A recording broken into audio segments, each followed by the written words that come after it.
நல்ல தகப்பனே, எங்கள் சர்வ வல்லமை உள்ள ஆண்டவரே, இந்த அருமையான நேரத்திற்காக உமக்கு ஸ்தோத்திரம். அப்படி வசனத்தை தியானிக்கும்படி, வேதத்தின் மகத்துவங்களை அறியும்படி, அப்படி பாதத்தில் உட்கார்ந்து எடுபடாத நல்ல பங்கை தெரிந்து கொள்ளும்படி நீர் எங்களுக்கு தந்திருக்கிற இந்த தருணங்களுக்காக உமக்கு ஸ்தோத்திரம். ஆண்டவரே, எங்களுக்கு நேரம் இருக்கும்போது, சமயம் இருக்கும்போது நம்முடைய சமூகத்தில் உட்கார நீர் எங்களுக்கு தந்த சந்தர்ப்பத்திற்காக உமக்கு நன்றி. இப்பொழுது நாங்கள் இதை பிரயோஜனப்படுத்தி கொள்ளவும், வசன பஞ்சம் உண்டாகிற காலத்தில் இவைகளை குறித்து நாங்கள் அசை போட்டு இதன் மூலமாக நாங்கள் அக்காலத்தில் எங்களை பலப்படுத்தி கொள்ளவும் கர்த்தர் எங்களை உருவாக்கி கொண்டிருக்கிற தயவுக்காக உமக்கு ஸ்தோத்திரம். ஒரு காலம் இந்த வசனங்கள் எங்களை விட்டு அகன்று போகாதபடி, எங்கள் இருதயத்தை விட்டு வெளியே போகாதபடி ஆண்டவரே, எங்களுக்குள்ளே எழுதப்பட்ட வார்த்தைகளை இது மாறட்டும். ஆண்டவரே, கிருபையுள்ள கரத்தில் தாழ்த்துகிறோம் எங்கள் ஆண்டவர் இயேசுவின் நாமத்தில் பிதாவே. அல்லேலூயா. ஏசாயா தீர்க்கதரிசன புஸ்தகம் 40ஆம் அதிகாரம் 31வது வசனம். கர்த்தருக்கு காத்திருக்கிறவர்களோ புதுபெலன் அடைந்து கழுகுகளைப் போல செட்டைகள் அடித்து எழும்புவார்கள். அவர்கள் ஓடினாலும் இளைப்படையார்கள், நடந்தாலும் சோர்ந்து போகாதார்கள்.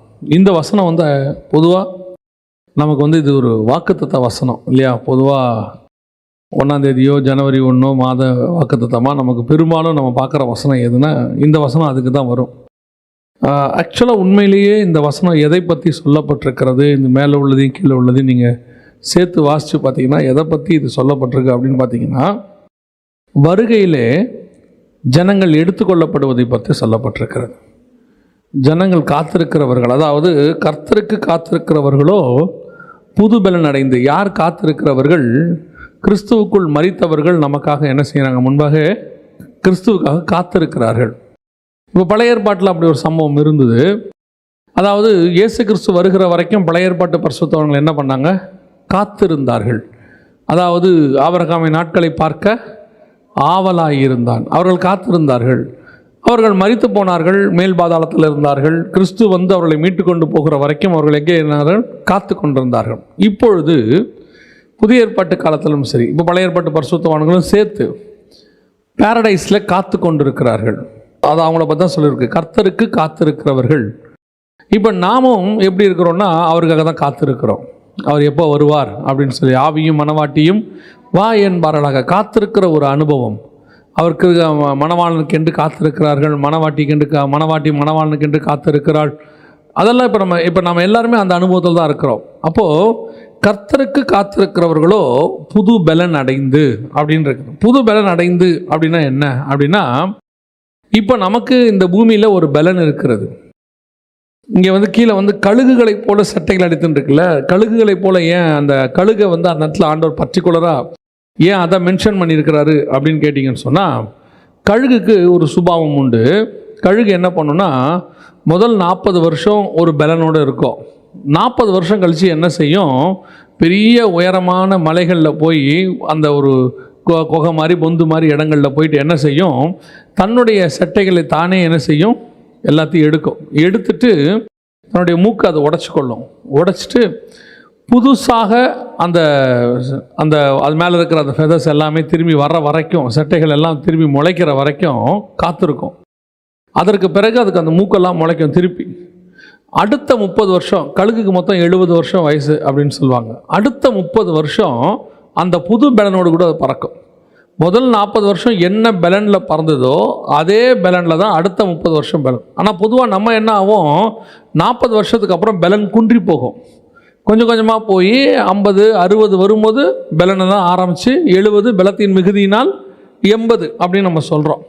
ஆனால் உண்மையிலேயே பார்த்தீங்கன்னு சொன்னால், கழுகுக்கு 40 வருஷம் என்ன பலன் இருக்கோ அதே பலன் அடுத்த 30 வருஷமும் இருக்கும். காரணம் என்னென்னா, அது பழைய சட்டைகளை களைந்து புது பலன் அடைந்து. அதுதான் இந்த இடத்துல ஓமையாக சொல்லப்பட்டிருக்கு. இப்போ நமக்கு என்ன அப்படின்னு கேட்டிங்கன்னா, இந்த உலகத்தில் இருக்கிறது எல்லாமே அந்த முதல் 40 வருஷம் மாதிரி 70 பலத்தின் மிகுதினால் 80 இருக்கு இல்லையா? இது இந்த உலகத்தில் இருக்கிறது. இதுக்கப்புறம் கிறிஸ்துவுக்கு காத்திருக்கும் போது அவர் வருவார். அவர் வரும்போது எப்படி கழுகுகள் பழைய சட்டைகளை அடித்து விட்டு எல்லாத்தையும் எடுத்துட்டு அது தன்னுடைய உருவத்தையே திருப்பி மாற்றும், திருப்பி மறுரூபமாகும். அதுதான் நமக்கு கிறிஸ்து வரும்போது நம்ம என்னாவோம்? மறுரூபமாகிறோம். புது பலன்னா என்ன? அழிவுள்ளதான இது அழியாமையும், சாவுக்கு ஏதுவான இது சாவாமையும் தரித்து கொள்ளும். அது எதை பற்றி சொல்லப்பட்டிருக்கு அப்படின்னா, இப்போ இந்த மாம்சம் நம்முடைய சரீரத்துக்குரியதான பலன், மாம்சத்துக்கும் ரத்தத்துக்கும் ஒரு பலன் இருக்குது, கண்டிப்பாக இருக்குது. இப்போ நம்முடைய ரத்தம் எந்த அளவுக்கு ஸ்பீடாக இருக்குதோ அந்த அளவுக்கு நம்ம எப்படி இருப்போம்? ஆமாம், பலனோடு கூட இருப்போம். போக போக போக குறையுது. நம்ம மாம்சம் பலனோடு இருக்கும்போது வேற, அப்புறம் தோல் சுருங்குது, எல்லாம் ஆகுது. இப்போ நம்ம திருப்பி மறுரூபம் ஆகும்போது பார்த்தீங்கன்னா, அழிவுள்ளதான இது அழியாமை அப்படின்னா என்ன அர்த்தம் அப்படின்னு கேட்டால், நம்முடைய மாம்ச சரீரமானது ஆவிக்குரிய சரீரமாய் மாறும். ஏன்னா பரலோக ராஜ்யத்தை மாம்சமும் ரத்தமும் சுதந்திரிப்பதில்லை. அப்போ இந்த மாம்ச சரீரமானது ஆவிக்குரிய சரீரமாய் மாறும். அழிவுள்ளதானது அழியாமையும், சாவுக்கு ஏதுவானது சாவாமையும் தரித்து கொள்ளும், புது பலன் அடைந்து. எந்த பலன்? இந்த பூமிக்குரிய பலன் போய் பரலோகத்துக்குரிய பலன் ஒன்று வரும். பூமிக்குரிய சரீரம் போய் பரலோகத்துக்குரிய ஒரு சரீரம் வரும். அந்த பலனை நாம் அடைய போகிறோம். கழுகுகளைப் போல சிட்டைகளை அடித்து எழும்புவார்கள் அப்படின்னா என்ன? நம்ம கீழிருந்து மேலே புறப்பட்டு போக போகிறோம்னு அர்த்தம். புரியுதா? இது முழுக்க முழுக்க வருகையில் சொல்லப்படுகிற தீர்க்க தரிசன வசனம். ஏசாயாவுக்கு காட்டப்படுகிறது. ஏசாயாவுக்கு சொல்லப்படுற வசனம் எல்லாமே நம்ம வெறும் வாக்குத்தத்தமாகவே பார்த்துட்டு போயிட்டோம். உண்மையிலே இதுக்கு பின்னாடி இருக்கிற அந்த தீர்க்கதரிசிக்கு வெளிப்படுத்தப்படுகிறது என்னன்னு பார்க்கணும். புறாக்களை போல சட்டைகளை எடுத்து பறந்து வருகிற இவர்கள் யாரோ அப்படின்னா நம்ம ஏதோ சாதாரணமாக நினைக்கிறோம். ஆனால் உண்மையிலே என்னென்னா, இஸ்ரவேலர்கள் திரும்பி வர்றது அவருக்கு காட்டப்படுது. திரும்பி அவங்க ஃப்ளைட்டில் பறந்து வர்றாங்க, புறாக்களை போல பறந்து வருகிறார்கள் அப்படின்னு இருக்கு. அதைத்தான் நான் உங்களுக்கு சொல்கிறேன். இந்த வசனத்தின்படி, இந்த ஏசாயா 40:31 படி, இந்த கழுகுகளை போல சட்டைகளை அடித்து எழும்புவார்கள் அப்படின்னா, கிறிஸ்து வரும்போது நம்முடைய ஆத்மாவானது பூமியை விட்டு கிளம்பி போகும், எழும்பும். எப்படி எழும்பும்? பழைய காரியங்களை களைந்து விட்டு புது பலன் அடைந்து, மரணத்துக்கு ஏதுவான பலனை விட்டு நித்திய ஜீவனுக்கு ஏதுவான பலனை பெற்றுக்கொள்ளும். மாம்ச சாயலை தரித்து மண்ணான சாயலை விடுத்து விண்ணக சாயலை அடையும் பவுல் எழுதுகிறார். அப்போ நாம் இதுக்கு தான் காத்திருக்கிறவர்களாக இருக்கிறோம். இன்றைக்கி நீங்கள் எதுக்கு காத்திருக்கிறோங்கிறது தான் ரொம்ப முக்கியம். நம்ம இந்த வசனத்துடைய இன்னும் அடுத்த பகுதியை பார்க்க போகிறோம். அதான் ரொம்ப நம்முடைய முக்கியமான செய்தி. ஆனால் உண்மையிலே இந்த வசனம் என்ன வாக்குத்தத்த வசனமானா, இதுவும் ஒரு வகையான வாக்குத்தத்தம். எந்த வாக்குத்தத்தம்? கீழானைகள் அல்ல, மேலான வாக்குத்தத்தம். புது பலன் அடைந்து, நம்ம நிறைய பேர் வியாதியிலிருந்து புது பலன் அடைவோம்னு நினைக்கிறோம். அது வாக்குத்தத்தமாக வச்சுக்கலாம், தப்பு கிடையாது. ஆனால் இதனுடைய உண்மையான சாராம்சம் என்ன? நீங்களும் நானும் பரலோகத்துக்குரிய பலனை அடைய போகிறோம், பரலோகத்துக்குரிய சரீரத்தை அடைய போகிறோம். பழையவைகள் எல்லாம் ஒழிந்து போயின, எல்லாம் புதிதாயின. அதனுடைய அர்த்தம் தான் என்ன? இது புதிய காரியத்தை தரித்து கொள்ள போகிறது. அப்படிப்பட்ட ஜனங்கள் பூமியில் இருக்கும்போது எப்படி இருப்பார்கள்? இப்படி ஒரு காத்திருக்கிற ஜனங்கள், எப்படி காத்திருக்கிற ஜனங்கள்? புது பலன் அடைவதற்கு, எழும்பி போவதற்கு.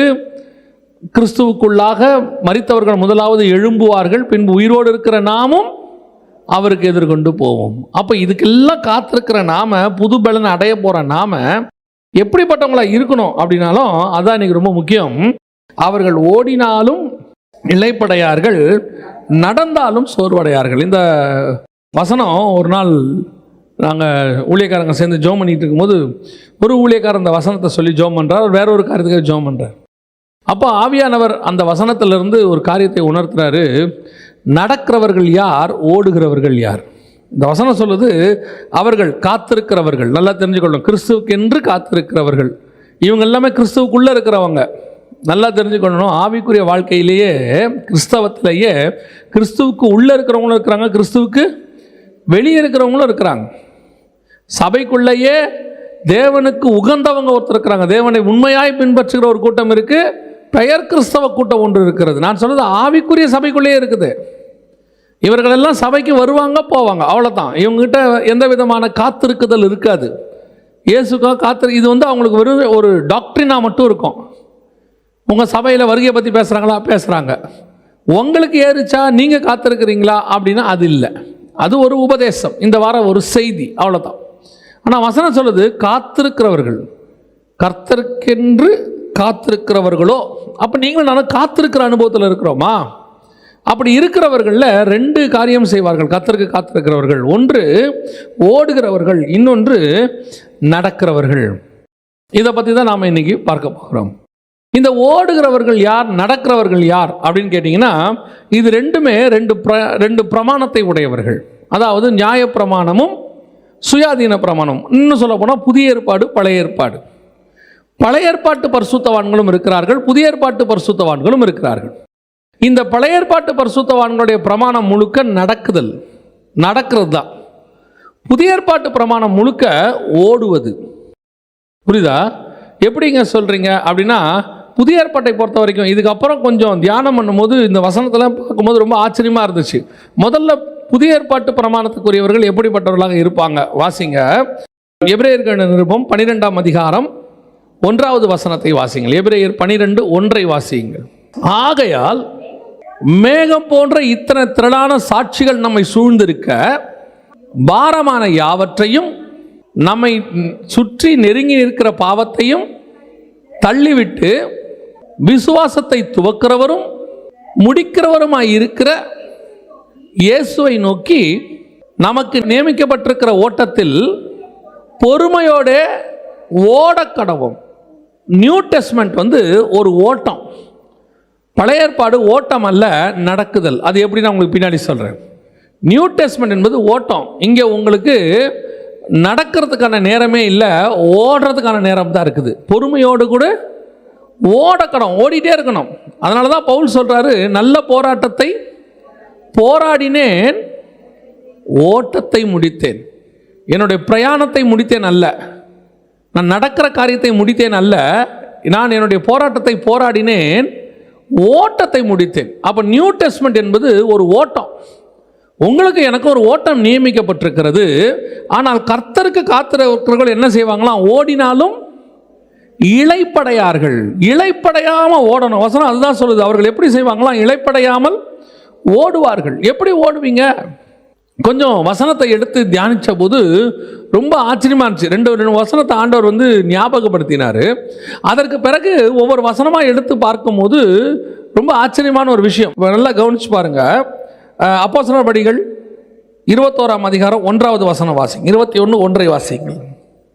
நாங்கள் அவர்களை விட்டு பிரிந்து புலம்பெயர்ந்த பின்பு நேராய் ஓடி. அப்போஸ்தலர்களுடைய ஊழியத்தை நல்லா கவனிங்க. அப்போஸ்தலர் நடபடிகள் முழுக்க எப்படி இருக்குதுன்னு பாருங்க. அதுலேயே 3வது வசனம், சீரியா நாட்டுக்கு ஓடி. யாருமே நடந்தே போல பாருங்க. ஏன் அவன் நடந்து போகணும்னு எழுதலாம்ல? நாங்கள் அது வழியாக கடந்து போனோம், நடந்து போனோம், இப்படி எழுதலாம்ல?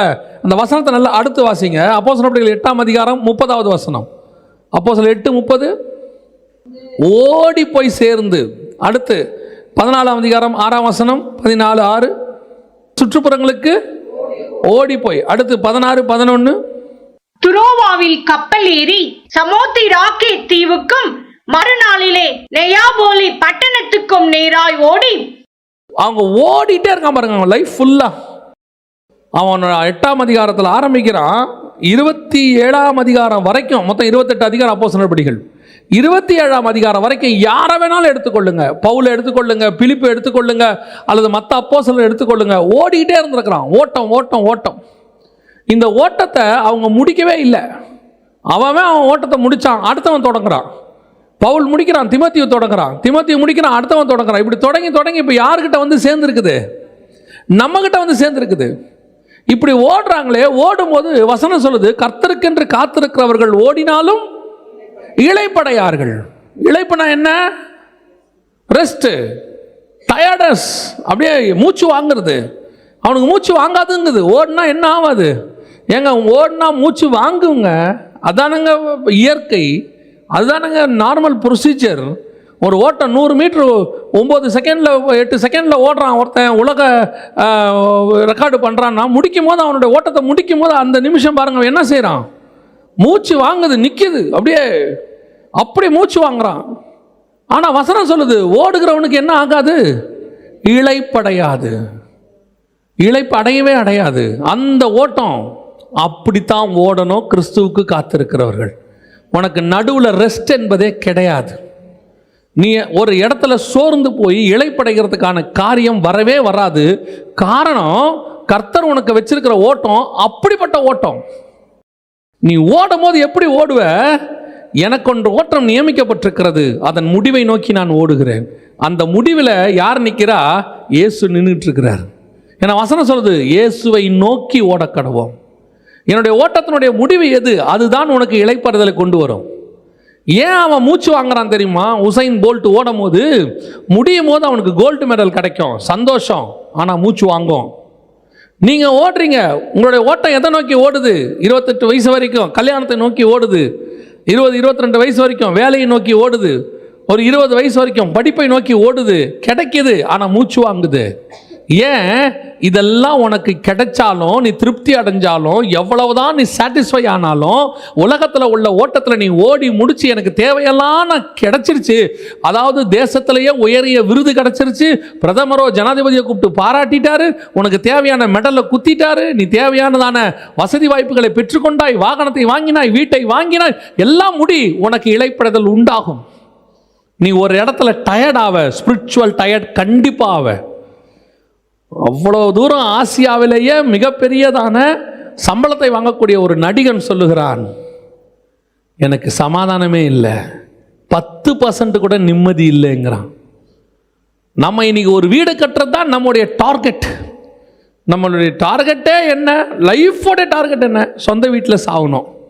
லைஃபோடைய டார்கெட் என்ன? பேர பிள்ளைகளை பார்க்கணும், பிள்ளைகளுக்கு ஒரு கல்யாணம் பண்ணி வச்சிடணும். டார்கெட் என்ன? ஒரு 25 சவரன், 50 சவரன், 100 சவரன் நகை வாங்கிடணும், இவ்வளோதான். இதை உன்னுடைய 60 வயசுக்குள்ளே நீ ஓடி முடிச்சிடணும்னு நினைக்கிறேன். ஓடி முடிச்சு அந்த வீடை கட்டி முடித்த பிறகு, அந்த நகையை வாங்கி முடித்த பிறகு, அந்த காரை வாங்கி முடித்த பிறகு, அந்த பட்டத்தை வாங்கி முடித்த பிறகு உனக்கு திருப்பி மூச்சு வாங்குது, இளைப்படையுது, திருப்தி இல்லை, திருப்தி ஆகாது. இதுவும் இல்லையா? இதுவும் இல்லையா? எபிரேயர் நிருபம் 11ஆம் அதிகாரம் 9, 10, 11 வாசிங்க. விசுவாசத்தினாலே அவன் வாக்குத்தத்தம் பண்ணப்பட்ட தேசத்திலே பரதேசியை போல சஞ்சரித்து அந்த வாக்குத்தத்தத்திற்கு உடன் சுதந்திரராகிய ஈசாக்கோடும் யாக்கோபோடும் கூடாரங்களிலே குடியிருந்தான். ஏனெனில் தேவன் தாமே கட்டி உண்டாக்கின அஸ்திபாரங்கள் உள்ள நகரத்துக்கு அவன் காத்திருந்தான். ஒரு திருப்தி வரல. 16வது வசனம், அதை அல்ல அதிலும் மேன்மையான பரமதேசத்தை அவன் நாடினான். ஆண்டவர் சொன்னபடி வந்தாச்சு, தேசத்துக்கு வந்தாச்சு, பையன் கிடைச்சிட்டான், தேசம் கிடைச்சிருச்சு, பூமி தாங்கக்கூடாத அளவுக்கு செல்வ சீமானாயாச்சு, வேலைக்காரர்கள், வேலைக்காரிகள், ஒட்டகங்கள், கோவேறு கழுதைகள் எல்லாம் கிடைச்சிருச்சு. ஒரு பையன் கிடைப்பானான்னு கேட்டான், லீகலி ஒன்று, இல்லீகலி சுற்றி பிள்ளைகள், அவ்வளவு வந்துருச்சு.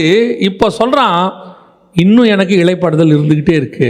I am not satisfied, I am not satisfied. அவன் சொல்கிறான், அதை அல்ல அதிலும் மேன்மையான பரமதேசத்தையே அவன் நாடினான். இதுதான் இளைப்படையாமல் ஓடுவது. உனக்கு எனக்கும் ஆண்டவர் நியமிச்சிருக்கிற ஓட்டம் அப்படிப்பட்ட ஓட்டம். எனக்கு ரொம்ப ஆச்சரியமாகவே இருக்குது. என்னென்னா, 10 வருஷம் 20 வருஷம் ஆண்டவருக்குள்ளே வந்தும் இன்னும் இந்த வேதத்தினுடைய மைய கருத்தை புரிஞ்சிக்க முடியாமையே ஒரு கூட்டம் இருக்குது. இன்னும் புரிஞ்சிக்க முடியாமல் ஒரு கூட்டம் இருக்கு. ஒரு கூட்டம் புரிஞ்சிக்காமையே செத்தும் போச்சு. இன்னும் இந்த பைபிள் உலக ஆசீர்வாதத்துக்குரியது, இன்னும் இயேசு கிறிஸ்து உலக ஆசீர்வாதத்துக்குரிய தேவன், இன்னும் இயேசு கிறிஸ்து இந்த அழிகிற பூமியில் உன்னை ஆசீர்வதிக்க மட்டும்தான் தேவன் அப்படிங்கிற ஒரு தாட். அதை நோக்கி ஓடி ஓடி அவங்களுக்கு என்ன வர மாட்டேங்குது? ஒரு திருப்தி வரவே மாட்டேங்குது. ஓடிக்கிறாங்க, 60 வரைக்கும் ஓடிடுறாங்க. ஓடி முடித்த பிறகும் அவங்களுக்குள்ள திருப்தி இல்லை. எத்தனை வயசானவங்க ரிட்டையர் ஆன பிறகு சொந்த வீடு கட்டி பையனை கல்யாணம் பண்ணி பேர பிள்ளைகள்லாம் பார்த்துட்டு அவங்களுக்கு சொத்தெல்லாம் பிரித்து கொடுத்துட்டு இவங்களுக்குன்னு ஒரு வீடு வாங்கி அதில் உட்காந்துருக்கிறவங்க கடைசியில் போனால் கையில் என்ன வச்சுட்டு உட்காந்துருக்காங்க? பைபிளை வச்சுட்டு உட்காந்துருக்குறோம். அவங்ககிட்ட சொன்னோம், இல்லைங்க இதை எப்படி ஓரமாக வச்சுருங்க, நம்ம அடுத்த வீட்டுக்கு ரெடி பண்ணுவோம். அவன் சொல்கிறான், இல்லை இதுக்கு மேலே எதுவும் இல்லைன்னு எனக்கு தெரிஞ்சு போச்சு. அந்த அறிவு 60 வருது, 70 வருது. ஆனால் ஆண்டவர் சொல்கிறாரு, அந்த அறிவு உனக்கு என்னை தேடும் போதே வந்துடணும். அப்போ தான் உன் ஓட்டத்தில் இளைப்படைதல் இருக்காது. நீ ஒரு கூட்டம் இளைப்படைகிற ஒரு கூட்டம். இயேசு கிறிஸ்துக்கிட்ட வந்தும் அவனுக்கு என்ன இல்லை? ரெஸ்ட் இல்லை. அதான் நான் சொல்லுவேன், இயேசுக்கிட்ட வந்து திருப்தி ஆகாமல் சாட்டிஸ்ஃபை ஆகாமல் போன ஒருத்தன் யாருன்னா யார் தான்? ஒரு ஐஸ்வர்யவான் மட்டும்தான். அவன் திருப்தி இல்லாமல் போனவன். இவங்க அத்தனை பேருமே இயேசுக்கிட்ட வந்துட்டு நித்திய ஜீவனை சுதந்திரிச்சிட்டாங்க. அவன் ஒருத்தன் மட்டும்தான் நித்திய ஜீவனை சுதந்திரிக்காமல் போயிட்டான். ஏன்னா அவனால் உலகத்தை விட்டுட்டு என்ன செய்ய முடியல, வர முடியல. இன்றைக்கி அப்படி தான் இருக்குது. ஆண்டவர் சொல்கிறார். அப்போஸ்தலருடைய இந்த ஊழியத்தை அப்படியே வாசிக்கிட்டே வந்தோம். அவன் ஓடுறான் ஓடிட்டே இருக்கிறான். ஏன் ஆவியானவர் அவர்கள் ஓடின்னு அவன் நடந்தால் ஓடின்னு எழுதாதில்ல பைபிள். நடந்தால் அவன் ஓடினார்கள்னு எழுதாதில்ல. அவன் ஓடினா தானே ஓடணும்னு எழுதும். அப்போ ஏன் இவன் ஓடிட்டே இருந்திருக்கிறான்? நீங்கள் பாருங்கள், நம்ம பொதுவாக ஒரு ட்ரெயின் பிடிக்கணுன்னா பார்த்துருக்கீங்களா? கணவன் மனைவி புறப்பட்டு போவாங்க வீட்டிலேருந்து. பொதுவாக இவங்க போகும்போது லேட் ஆகிடுச்சுன்னா ஒரு விதமான டென்ஷன் நமக்குள்ளே இருந்துகிட்டே இருக்கும். அங்கே ட்ரெயின் லேட் ஆகிட்டாலும் நமக்கு தெரியாது. ஆனால் நம்ம என்னவாக இருப்போம், டென்ஷனாக இருப்போம். அந்த ரயில்வே ஸ்டேஷனில் வெளியே இறங்கி அந்த பிளாட்ஃபார்மை தேடி ஓடுற நேரம் இருக்குல்ல, இந்த கணவர் கொஞ்சம் முன்னாடி வேகமாக ஓடுவார். இந்த அம்மா பாவம் இல்லையா, அதால் எதையும் தூக்க வேற முடியாது. அவர் இருக்கிற 2 பேக்கை தூக்கிட்டு கடற்கரை ஓடுவார் இல்லையா. எங்கூட ஒரு அங்கிள் இருந்தாங்க. அந்த அங்கிள் பார்த்தீங்கன்னு சொன்னால் நிறைய ஒர்க்கை மைண்டில் போட்டுப்பாங்க. போட்டுட்டு கிளம்பி போகும்போது கொஞ்சம் லேட் ஆகிடுச்சின்னு வச்சுங்க, ரோட்டில் இருக்கிறவனெல்லாம் திட்டி முடிச்சுடுவாங்க. குறுக்கால வரான் பார், நேராக வரான் பார், நரகத்துக்கு போகிறவன் பார், இப்படியே சொல்லிகிட்டே வருவாங்க, திட்டிகிட்டே வருவாங்க. சரி ஓகே ரைட்டு போயிட்டோம். போனால் இவர் வேகமாக எழுந்து வரும், வா சீக்கிரம். அந்த ட்ரெயின் நம்ம கண்ணுக்கு தெரியும். அதுக்கப்புறம் வேகம் இன்னும் ஆகும். ஏன்னா அனௌன்ஸ்மெண்ட் கொடுப்பான், இன்னும் சற்று நேரத்தில் புறப்பட போகிறது, கிட்டுன்னு ஓடி. இதே மாதிரி லைஃப் லாங் இருந்தால் எப்படி இருக்கும்? லைஃப் லாங் இப்படியே வேலைக்கும் காலையில் கிட்டுன்னு ஓடி ப்ரெஷர் ஏறி இருக்கு பாருங்க. ஏறினவங்க தானே சொல்ல முடியும், இல்லாதவங்கள சொல்ல முடியும் இல்லையா? இல்லை நம்ம என்ன விரும்புகிறோம்? ஒரு பீஸ்ஃபுல்லாக ஒரு 10 நிமிஷம் முன்னாடி போய் உட்காந்துக்கணும். அப்போ தான் நமக்கு வந்து என்னவா இருக்குது, பீஸ்ஃபுல்லாக இருக்கும்.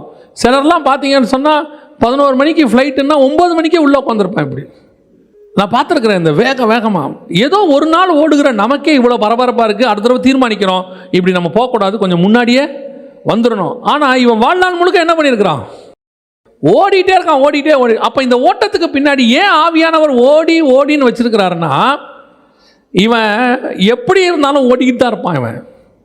ஏன்னா என்ன அர்த்தம்னா, என் கையில் ஒன்று கொடுக்கப்பட்டிருக்கிறது வேலை, இதை அவர் வரத்துக்குள்ளே நான் கொண்டு போய் சேர்த்துடணும் எல்லாருக்கும். எனக்கு நடக்கிறதுக்கு நேரம் இல்லை, எனக்கு ஓடுறதுக்கு தான் நேரம் இருக்குது. என் கையில் இருக்கிற காஸ்பல், என் கையில் சபை ஸ்தாபிக்கப்பட வேண்டியிருக்கு, உலகத்துக்கே நான் சுவிசேஷம் சொல்ல வேண்டி இருக்குது. அந்த பொறுப்பு முதலாவது அப்போஸ்தலர் கையில் இருந்துச்சு. அவன் நினைக்கிறான், நான் நடந்தானா வேலைக்காகாது, நான் ஓடிட்டு தான் இருக்கணும். நான் ஓடினா தான் இதை கொண்டு போய் சேர்க்க முடியும். ஓடுறான் பாருங்க.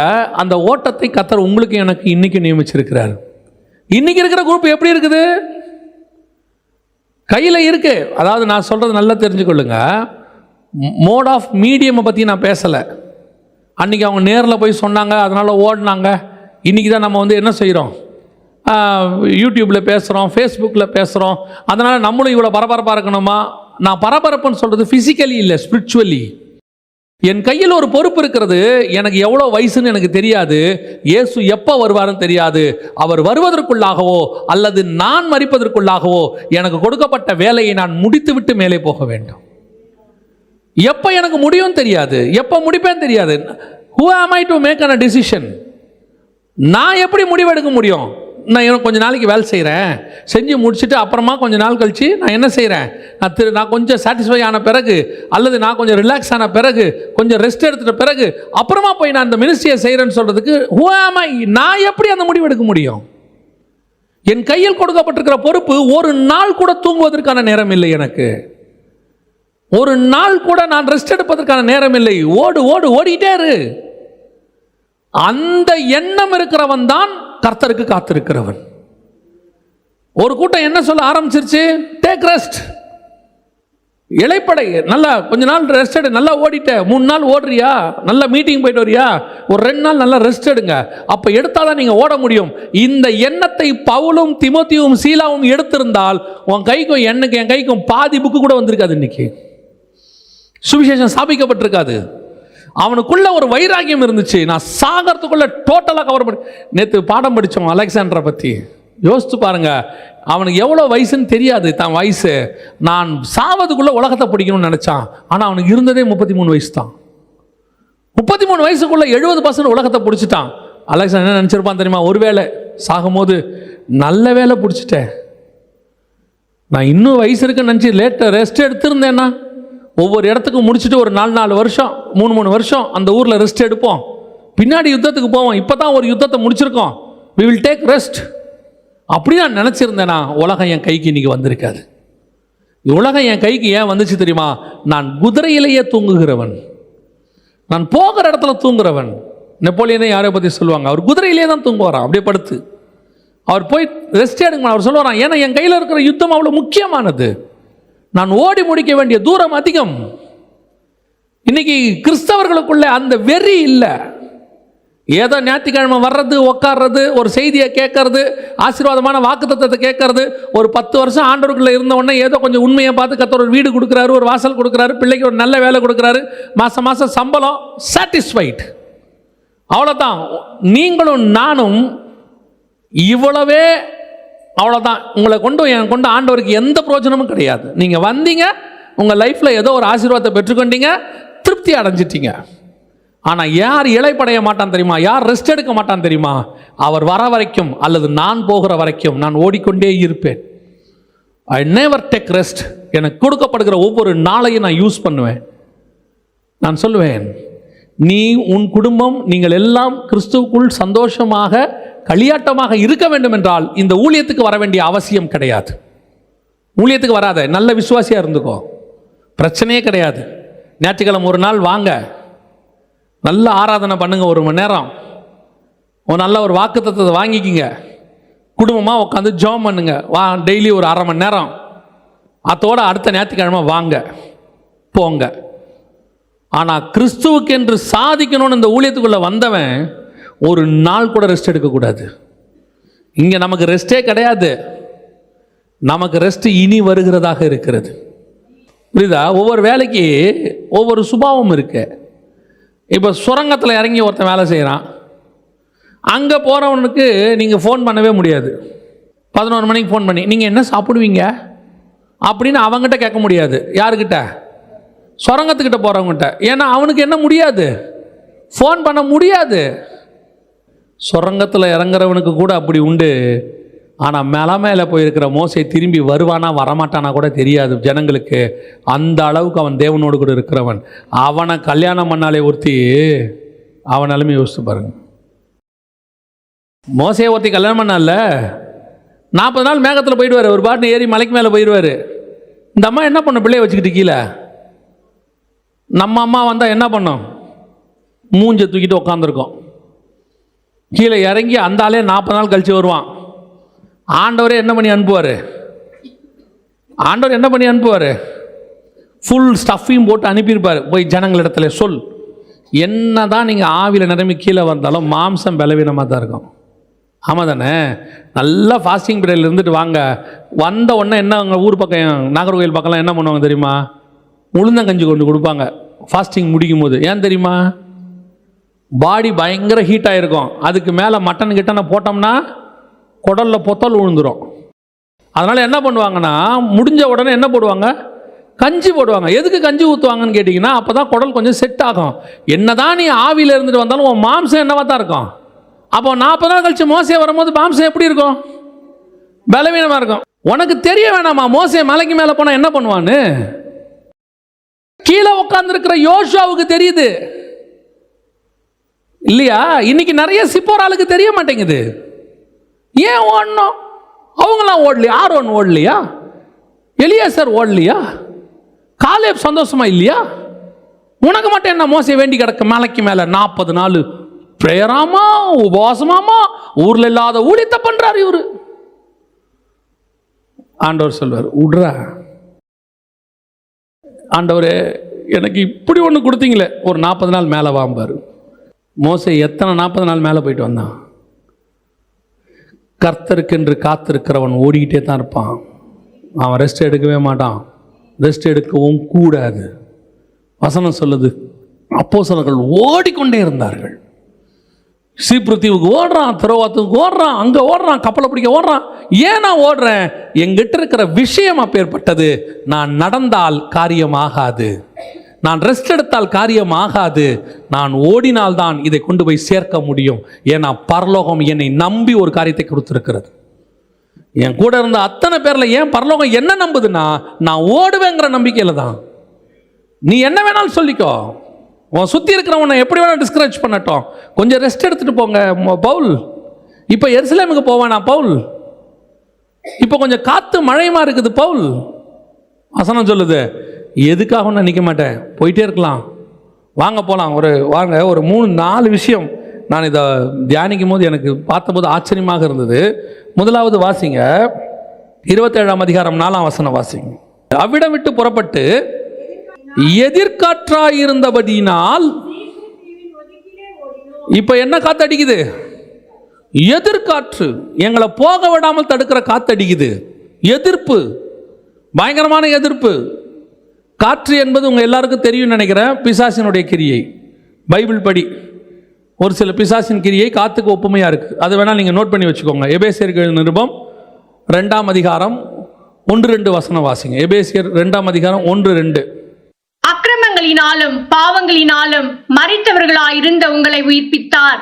அவைகளில் நீங்கள் முற்காலத்திலே இவ்வுலக வழக்கத்திற்கேற்றபடியாகவும் கீழ்ப்படியாமையின் பிள்ளைகளிடத்தில் இப்பொழுது கிரியை செய்கிற ஆகாயத்து அதிகார பிரபுவாகிய ஆவிக்கேற்றபடியாகவும் நடந்து கொண்டீர்கள்.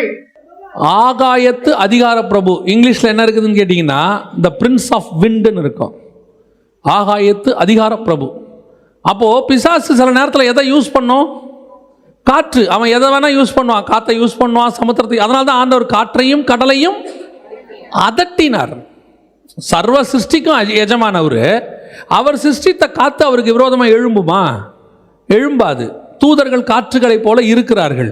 அப்போ காற்று சில நேரத்தில் எதிர்காற்றுனா என்ன? எதிர் தூதர்கள், பிசாசின் கிரியை எதிர்த்து நிற்குது.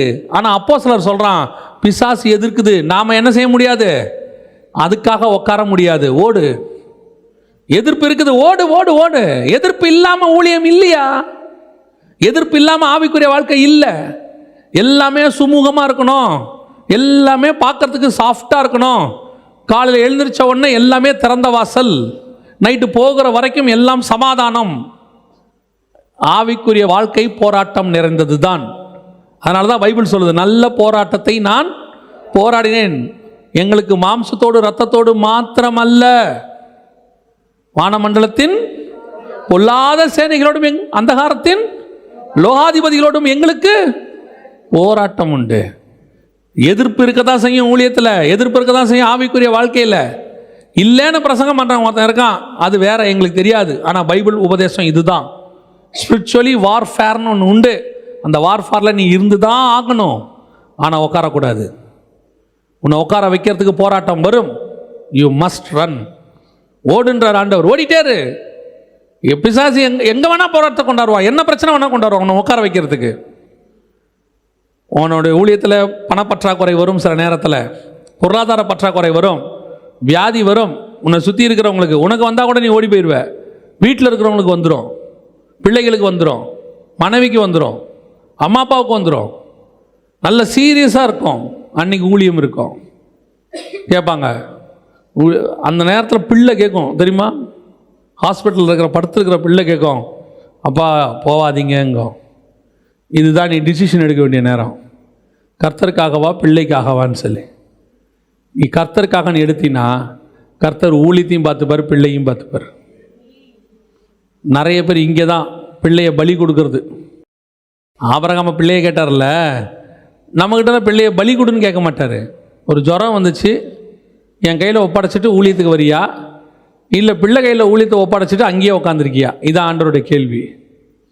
நீ நேசிக்கிறது யாராவனா இருக்கும், மனைவியாக கூட இருக்கும், அது அன்னைக்கு பார்த்து உடம்பு செல்லாமல் படுத்துகிறோம், சீரியஸாக இருக்கும். அந்த நேரம் சொல்லும், கொஞ்சம் இருங்க, நீங்கள் கொஞ்சம் பக்கத்தில் இருந்தால் கொஞ்சம் நல்லா இருக்கும். அந்த அம்மாவோடைய கேள்வி இயல்பு, மனித இயல்பு. ஆனால் உனக்குரிய போராட்டம் ஆவிக்குரிய போராட்டம். அதான் எதிர்ப்பு. உன் கூட இருக்கிறவங்க மட்டும் அதை புரிஞ்சுக்கிறவங்களா இருந்துட்டாங்கன்னா நீங்கள் 2 பேரும் தான் சேர்ந்து ஓடுகிறவர்கள். சேர்ந்து ஓடுறவங்கன்னா 2 பேர் தான். சில நேரத்தில் சில ஆவிக்குரிய ஊழியக்காரருடைய மனைவிகளை நான் பார்த்து அவங்களுடைய சாட்சிகளை படிச்சிருக்கிறேன். ஒரு ஊழியக்காரருடைய மனைவி கர்ப்பமாக இருக்கும் பொழுது அவங்க ஜப வீட்டில் ஜெபிக்கும் போது, அப்போல்லாம் கட்ட அடுப்பு தான், 40 வருஷத்துக்கு முன்னாடி ஜெபிக்கும் போது அனல் அடித்து வயிற்றில் உள்ள பிள்ளை செத்து போச்சு. கட்ட அடுப்பு அந்த உட்காந்துருந்து அவங்க சமைக்கிறாங்க, அடிக்குது. அவங்க அதை சாதாரணமாக எடுத்துக்கிட்டாங்க. 2-3 நாள் கழித்து பார்த்தா மூமெண்ட் எதுவுமே இல்லை. அப்புறம் பார்த்தா பிள்ளை செத்து போச்சு. அப்போது கணவன் சொல்கிறாரு, அம்மா இந்த மாதிரி இந்த பிள்ளையை கர்த்தர் ஏன் எடுத்தாருன்னு தெரியல, நமக்கு பிள்ளை இல்லை போல், ஊழியத்துக்கு தடையாக இருக்கும் போல், நமக்கு ஊழியத்துக்கு பிள்ளை இல்லாமல் வாழுவோமா? அந்த அம்மா சொல்லிச்சா, ஊழியந்தம்பா முக்கியம், ஆண்டவன் நமக்கு நிறைய பிள்ளைகளை கொடுப்பாரு. அந்த சபையில் அவங்க சாகும்போது கிட்டத்தட்ட 80,000 பேர் இருந்தாங்க. எதுக்கு சொல்கிறேன்னு தெரியுமா? சில நேரத்தில் நீ ஓடுறதுக்கான முடிவை நிற்க வைக்கிறதுக்கு பிசாசு சில எதிர்ப்புகளை ஏற்படுத்துவோம். நீ எதை நோக்கி ஓடுறங்கிறது தான் கேள்வி. கிறிஸ்துவை நோக்கி ஓடுறியா, எதிர்காத்த பார்த்துட்டு உக்காந்துடுறியான்னு? நிறைய பேர் உட்காந்துட்டான் ஊழியத்தில், நிறைய பேர் ஆவிக்குரிய வாழ்க்கையில் உட்காந்துட்டான். 2வது வாசிங்க, அதே 27ஆம் அதிகாரம் 7ஆம் வசனம் வாசிங்க. காற்று எங்களை தடுத்தபடியினாலே நாங்கள் அநேக நாள் மெதுவாய் சென்று வருத்தத்தோடே கினீது பட்டணத்திற்கு எதிரே வந்து சல்மோனே ஊருக்கு எதிராய் கிரேத்தா தீவின் ஒதுக்கில் ஓடினோம். காத்து தடுத்துருச்சு, எங்களை ஸ்லோ பண்ணுது, எங்களை ஓட விட மாட்டேங்குது. சூழ்நிலை எனக்கு எப்படி இருக்குது? ஓடவே முடியாது, தடுக்குது காத்து. என் வாழ்க்கையில் மினிஸ்ட்ரி நான் பண்ண முடியாது, எல்லாம் முடிஞ்சிருச்சு, எல்லாம் ஓவர், இதுக்கு மேலே ஆவிக்குரிய வாழ்க்கை வாழ்கிறதுக்கு ஒன்றும் கிடையாது, எல்லாம் அவ்வளோதான் அப்படிங்கிற இடத்துல அவன் சொல்கிறான், கொஞ்சம் ஒதுக்குப்புறமாக நாங்கள் ஓடிட்டோம், சான்ஸ் கிடைக்குது, ஓடிட்டோம். எங்களை தடுத்தாலும் எங்களை நிறுத்த முடியாது, நாங்கள் கிறிஸ்துவின் ஸ்தானாதிபதிகள். எங்களை தடுத்தாலும் எங்கள் ஊழியத்தை நிறுத்த முடியாது, நாங்கள் இயேசுக்கு என்று வைராக்கியமாய் நிற்கிறவர்கள். நாங்கள் நிற்கிறோன்னா நாங்கள் செத்துட்டோன்னு அர்த்தம், அவ்வளோதான். அது வரைக்கும் நாங்கள் ஓடுவோம். ஓடுறாம பாருங்க, எவ்வளோ பெரியதான இதை தியானிக்க அன்னைக்கு அவங்களுடைய அந்த டெடிகேஷன் தான் இன்னைக்கு சபைகள் வளர்ந்து இவ்வளோ தூரம் நிற்கிது. இன்னைக்கு நீங்களும் நானும் கிறிஸ்தவர்கள், ஆவிக்குரியவர்கள், ஆசீர்வதிக்கப்பட்டவர்கள் இன்னைக்கு உட்காந்துட்டு இவ்வளோ பேசுகிறோன்னா இதுக்கெல்லாம் காரணம் எங்கேயோ என்னைக்கோ ஒருத்தன் தடுக்கப்பட்டாலும் தடுக்க முடியாமல் ஓடி இருக்கிறான். அவன் ஓடின ஓட்டத்தினுடைய விளைவு தான் நீயும் நானும் இன்னைக்கு சபைக்குள்ளே உட்காந்துருக்கிறோம். இன்னைக்கு நீயும் நானும் ஓடணும்னா கிறிஸ்து வருகிற வரைக்கும் சபை நிற்கும், சபை எழும்போம். இன்னைக்கு நீ நானும் உட்கார விரும்புகிறோம், சின்ன யாராவது தடுத்துட்டாங்கன்னா அவ்வளோதான், அதை ஒரு காரணமாக்கி நம்ம உட்காந்துறோம். வியாதி தடுக்குதா, பலகீனம் தடுக்குதா? அன்னைக்கெல்லாம் சர்ச்சுக்கு எப்படி கொண்டாந்துருக்கிறான், வரவே முடியாது, கூரையை பிரித்து இறக்கிட்டானா. சர்ச்சுக்கு எப்படி வந்திருக்கிறான், நடக்க முடியல, ஆனாலும் கூரையை பிரித்து கொண்டு வந்து சர்ச்சுக்குள்ளே இறக்கிட்டான். இன்னைக்கு ஜுரம், கோல்டு, சின்ன இருமல், நான் வரல, ஏன் ஒரே கோல்டாக இருக்கு, அப்புறம் ஆன்லைன்லேயே பார்த்துக்கிறேன். சர்ச்சுக்கு வர்றதுக்கு சோம்பேறித்தனம், ஆவிக்குரிய சோம்பேறிகள். அவ்வளவு பலவீனத்தில் நீ இயேசுகிட்ட வந்தாதான் ஏன் சுகம் கிடைக்கும்? நீ வீட்டில் படுத்துக்கிறதா எப்படி சுகம் கிடைக்கும்? நான் இயேசுகிட்ட வருவதை, சபைக்கு வருவதை யாரும் தடுக்க முடியாது, என்னை எதுவும் தடுக்கவும் தடுக்காது. சின்ன சின்ன விஷயம் அவ்வளோதான், முடியாது, என்னால் முடியாது. நீ யாருக்கிட்ட கோச்சிக்கிற தெரியுமா? கர்த்தர்கிட்ட. உன் வைராகியத்துக்கு தக்கதாக தான் கர்த்தர் உன்னை ஆசீர்வதிப்பார். அவன் அந்த அளவுக்கு ஓடினதுனால தான் இன்றைக்கி அவனை பற்றி நம்ம பேசிகிட்டு இருக்கோம். 2000 வருஷம் கழிச்சு நீ கொஞ்சம் சொனங்கினா நீ மறக்கப்பட்டுருவ, உன்னை பற்றி மறக்கப்பட்டே போயிடும், நீ நினைவு கூறவே பட மாட்டேன். அன்னைக்கு அவன் ஓட்டின ஓட்டத்தினால தான் நம்ம இன்றைக்கி என்ன செஞ்சிட்ருக்கோம்? அவன் ஓடினா இன்றைக்கி அவனை பற்றி நம்ம பேசிக்கிட்டு இருக்கிறோம். நீ கொஞ்சம் சோம்பேறித்தனமாக இருந்த நீ மறக்கப்பட்ட லிஸ்ட்டில் வந்துடுவ. 3வது வாசிங்க, 27:13 வாசிங்க. தென்றல் மெதுவாய் அடித்தபடியால் தாங்கள் கோரினது கைகூடி வந்ததென்று எண்ணி அவ்விடம் விட்டு பெயர்ந்து கிரேத்தா தீவுக்கு அருகாக ஓடினார்கள். இப்போ எனக்கு எல்லாமே நார்மலாக இருக்கு, எல்லாம் கைக்குடி வந்திருக்கு, தென்றல் வீசுது, மைல்டாக இருக்கு, ரொம்ப பீஸ்ஃபுல்லாக இருக்கு. அதனாலையும் நான் ஸ்லோவாக மாட்டேன். சிலர் எல்லாமே பீஸ்ஃபுல்லாக இருந்தால் என்ன ஆகிடுவான், கொஞ்சம் ரெஸ்ட் எடுக்கலாங்க, அப்போ தான் கஷ்டப்பட்டோம், இப்போ நம்ம நல்லா இருக்கு, இப்போ நம்ம என்ன பண்ணலாம். நிறைய பேர்கிட்ட ஆவிக்குரிய குடும்பத்தில் இன்னும் சொல்ல போனால் கிறிஸ்தவங்ககிட்ட இருக்கிற மிகப்பெரிய டிராபேக் என்னென்னா, உபத்திரவத்தில் இருக்கிற வைராக்கியம் ஆசீர்வாதத்தில் இருக்காது. நான் சொல்றது புரியுதா? உபத்திரவப்படும் போது எல்லா மீட்டிங்க்கும் வருவாங்க, ஃபாஸ்டிங் ப்ரேயருக்கு வருவாங்க, ஏதோ சின்ன ப்ரேயர் வச்சா வருவாங்க, எப்படியாவது எங்கள் பிரச்சனை மாறணும், ஜோம் பண்ணுங்க, கரெக்டாக வருவாங்க, ஓடி வருவாங்க, டயத்துக்கு வருவாங்க. இவங்க இவ்வளோ உண்மையாக இருக்கிறாங்களேன்னு கர்த்தர் என்ன பண்ணுவார், அவங்கள ஆசீர்வதிப்பார். ஆசீர்வதித்து ஒரு 2 வீலர் கொடுப்பார். அதற்கு பிறகு 5 நிமிஷம் லேட்டு தான். காரணம் நான் இல்லை, டிராஃபிக். அப்புறம் ஆண்டவர் ஆசீர்வதித்து 2 பிள்ளையை கொடுப்பார். ஸோ ஒரு 2 வீலரில் 2 பிள்ளை வர முடியாது, கணவன் மனைவி 4 பேர் வர முடியாது. அப்போது ஆண்டவர்கிட்ட, ஆண்டவரே நாங்கள் குடும்பமாய் தேவனை ஆராதிக்க வேண்டும், நாங்கள் இவ்வளோ பாடுகள் மத்தியில் போகிறோம், எங்களுக்கு உடனே ஆண்டவர் சரி ஒரு கார் கொடுப்போம். 1/2 மணி நேரம் லேட்டு. ஏன் லேட்டு? பயங்கர டிராஃபிக். தென்றல் நல்லா வீசுது, கயிறு அனுகூலமாக இருக்குது, சந்தோஷமாக இருக்குது, மைல்டாக இருக்கு.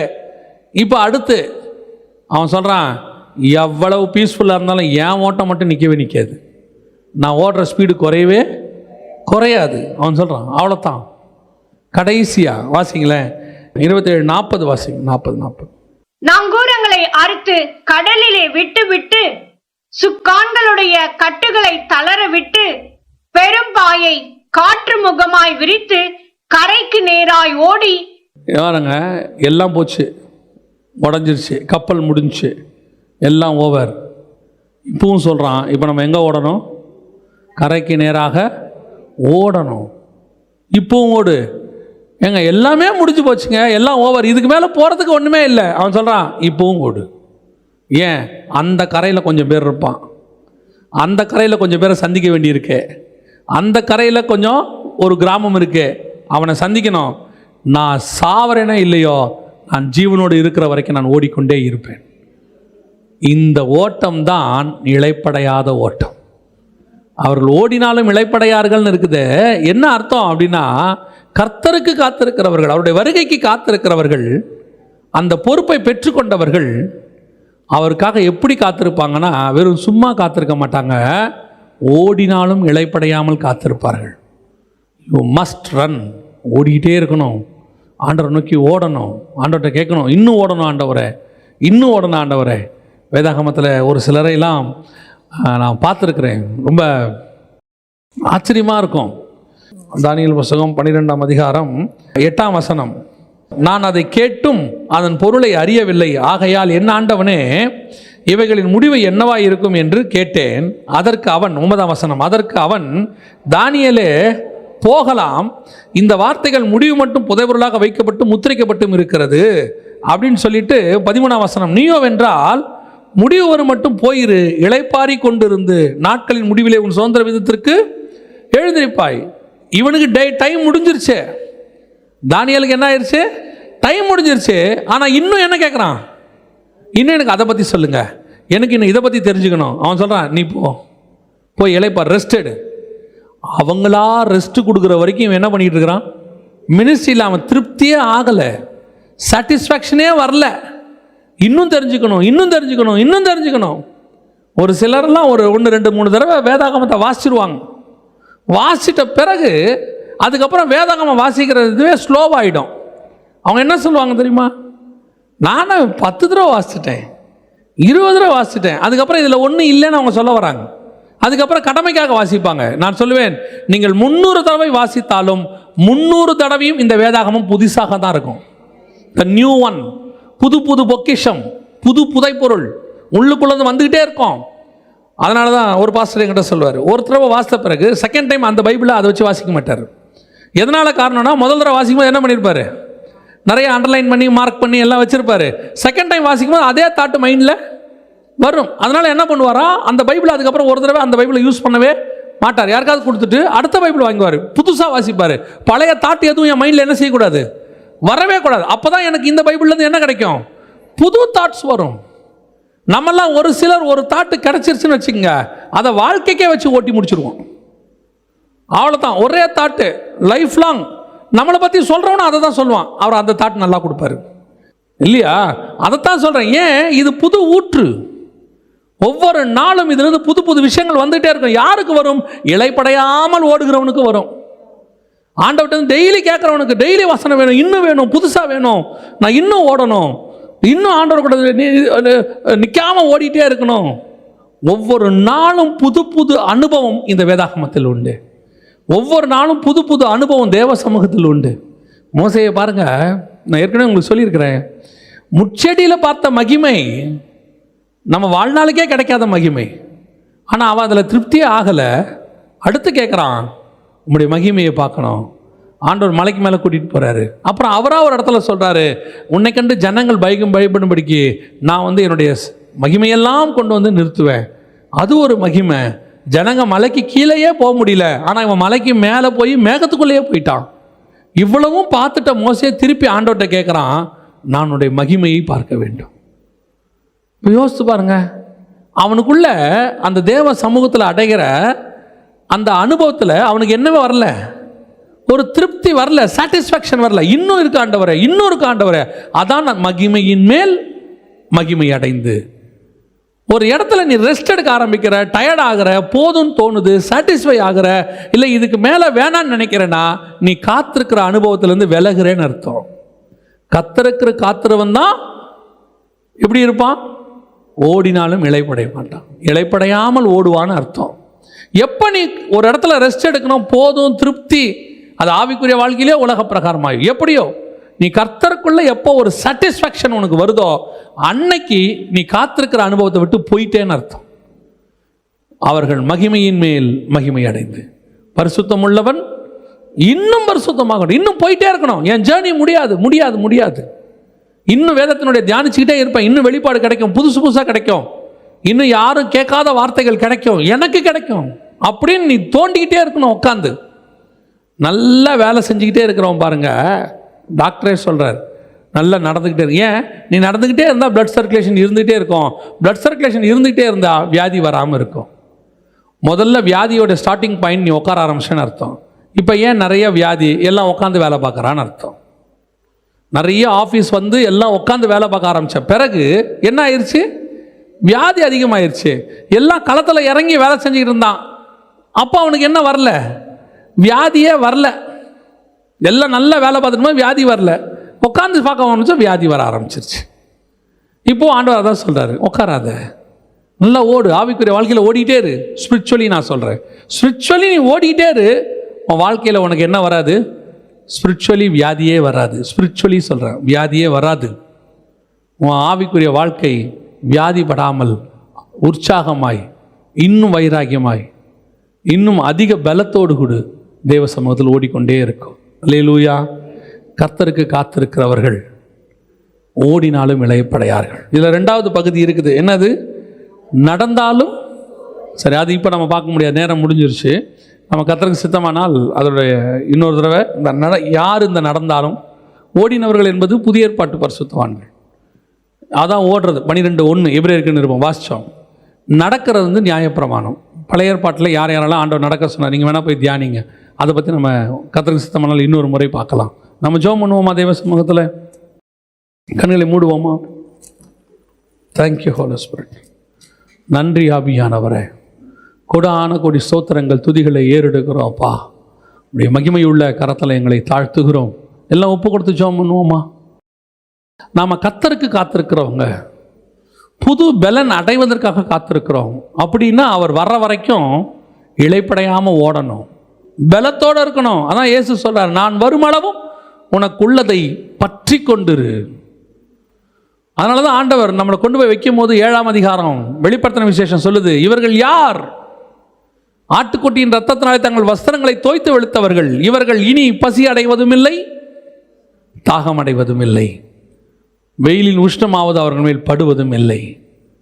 ஏன்? இங்கேயே அவர்கள் இளைப்படையாமல் ஓடினாங்க, அங்கேயும் அவர்கள் இளைப்படையவே மாட்டார்கள். அங்கே இளைப்பாறுதல் பெறுவார்கள், ஆனால் இளைப்படைய மாட்டார்கள். இளைப்பாறுதலை பெறுவார்கள்.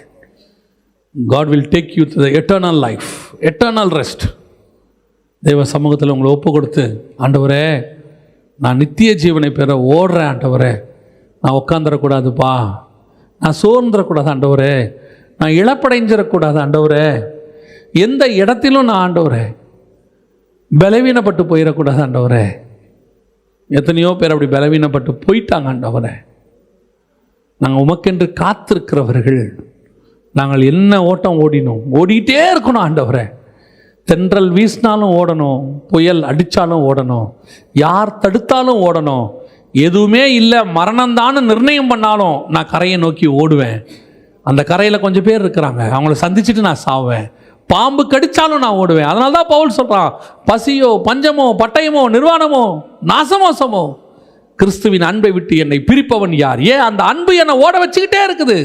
இயேசுவை நோக்கி ஓட கடவோம், ஓடிக்கிட்டே இருக்கோம். இயேசுவை நோக்கி ஓடு. You never take rest. நீ எங்கேயாவது ஒரு இடத்துல ஒரு திருப்தி உனக்கு வருதுன்னா நீ காத்திருக்கிற அனுபவத்தை விட்டு போறேன்னு அர்த்தம். ஆவிக்குரிய வாழ்க்கையில் கூட சொல்கிறேன், நான் ஊழியத்தில் மட்டும் சொல்ல, ஆவிக்குரிய வாழ்க்கையிலையும் சொல்கிறேன். ஆண்டவர் உனக்கு எல்லாம் உன்னை சுற்றிலும் அமைதலாக வச்சுட்டாரு. சாலமோன் காலத்தில் எல்லாம் அமைதலாக இருந்தது, சாலமோனுக்கு வீழ்ச்சி வந்தது. யுத்தம் பண்ணிக்கிட்டே இருந்த தாவீது விழாமல் இருந்தான். உப்பரைக்கின் மேல் இளைப்பாற கொண்ட கொஞ்சம் நடந்தான், வீழ்ச்சி வந்துருச்சு. நடந்துக்கிட்டே இருக்கிற வரைக்கும் உனக்கு வீழ்ச்சி வராது. ஓடிக்கிட்டே இரு, ஓடிக்கிட்டே இரு. அவன் நடந்தான் பழைய ஏற்பாட்டில், புதிய ஏற்பாட்டில் நீ ஓடு. ஏன்னா உன் கையிலையும் என் கையிலையும் கொடுத்துருக்கிற பொறுப்பு அப்பேற்பட்டது. நடந்தா அது போய் சேர முடியாது,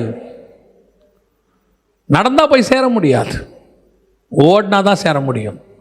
நம்ம ஜெபிக்க போகிறோம். ஆண்டவர் சமூகத்தில் ஒப்பு கொடுக்க விரும்புகிறவங்க ஒப்பு கொடுத்து, ஆண்டவரே நான் ஓட தொடங்குகிறேன் ஆண்டவரே, என் ஓட்டம் நல்ல ஓட்டமாக இருக்கட்டும், போராட்டம் நேர்ந்த ஓட்டம் தான், ஆனால் நான் ஓடுவேன் ஆண்டவரே, என்னை எதுவுமே தடுக்காது. ஒப்பு கொடுப்போமா? எங்கள் சர்வ வல்லமை உள்ள தகப்பனே, செபித்து கொண்டிருக்கிற ஒவ்வொருத்தருக்காய் நான் செபிக்கிறேன் அப்பா. மகிமை உள்ள கரத்தில் தாழ்த்துகிறோம். எங்களுக்கு நியமித்தப்பட்ட ஓட்டத்தில் நாங்கள் முடிவு பரியந்தம் ஓட கிருபை பாராட்டும். எதுவும் எங்களை தடுக்காதபடி பாதுகாத்துக் கொள்ளும். மகிமையுள்ள கரத்தில் எங்களை தாழ்த்துகிறோம் ஆண்டவரே, எங்கள் ஆண்டவர் இயேசுவின் நாமத்தில் பிதாவே.